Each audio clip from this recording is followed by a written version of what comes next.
Now what we're going to do is calculate the speed at position C. Just like before, we know the total energy doesn't change. So the total energy at position A is equal to the total energy at position B. So I'm going to write here, energy at A is equal to the energy at C.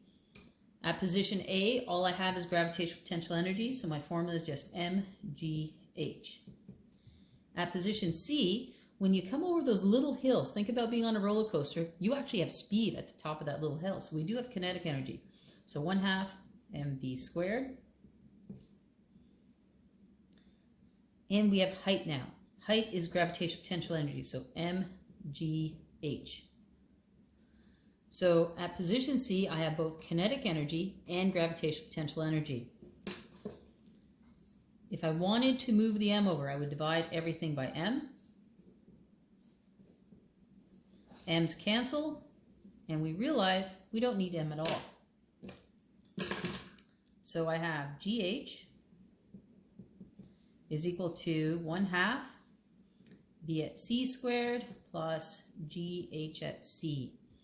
Plug in what you know. We know 9.8. Move this up a little. Times the height, which was 30, is equal to 1/2. The speed at C is what I'm looking for, so we'll just leave it there. G is 9.8. The height at C is 10. Start plugging things into your calculator. 9.8 times 30 is 294.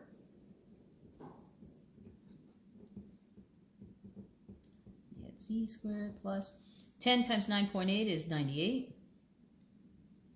Trying to get this alone. So to bring the 98 onto the other side, I would simply just subtract 98.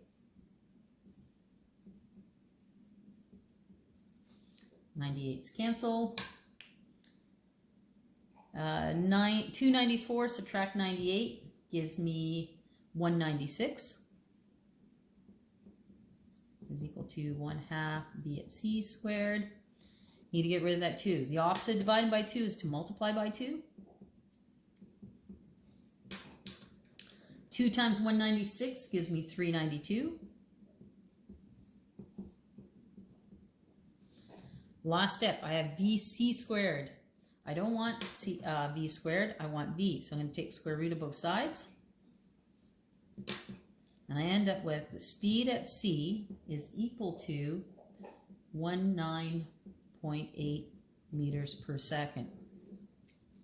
Now, I ended up with a smaller speed because I have some of the energy is still gravitational potential energy. I have both. There's gravitational potential energy and kinetic energy.